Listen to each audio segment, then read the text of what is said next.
So after taking 2 physical tests a year for the last 14 years in the Marine Corps, I've developed some strategies in the days leading up to test day that have helped me get myself into peak performance state and get my body ready for the strenuous activity that is a physical fitness test or a combat fitness test.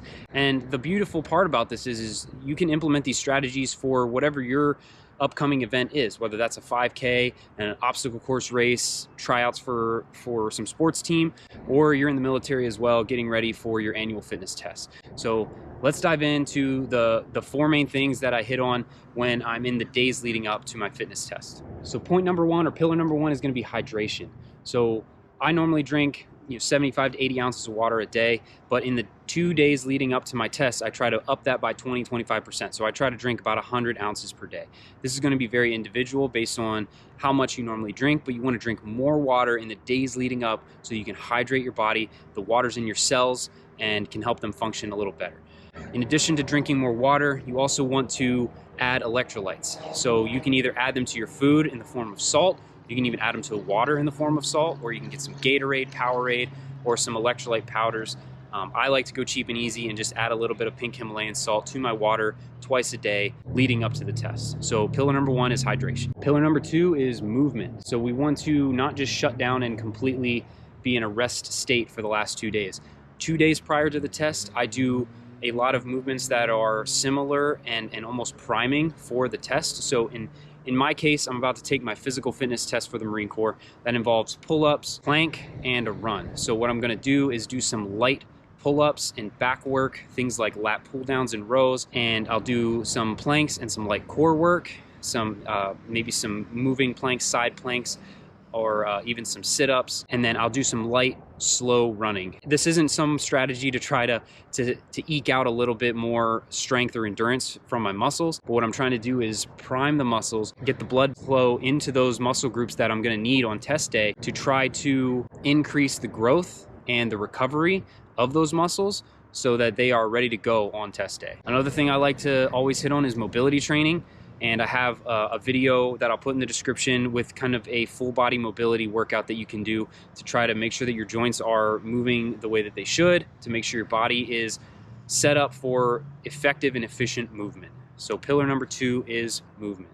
The 3rd pillar is nutrition, and I'm always hesitant to give nutrition advice. 1, because I am not a dietitian, and 2, because nutrition is so nuanced and so individual to each person.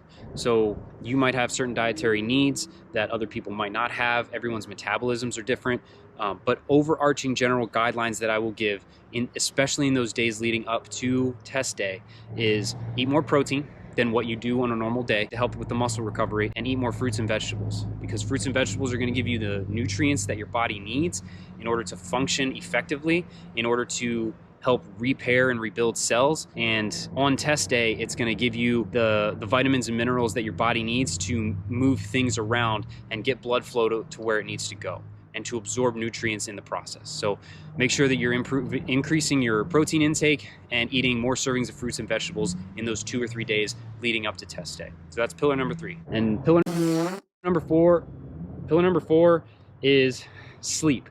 Sleep is so important for everyone all the time, not just those who are preparing for a test or a race, but especially in those last 2 nights before your race or your test, you want to make sure that you are getting adequate sleep.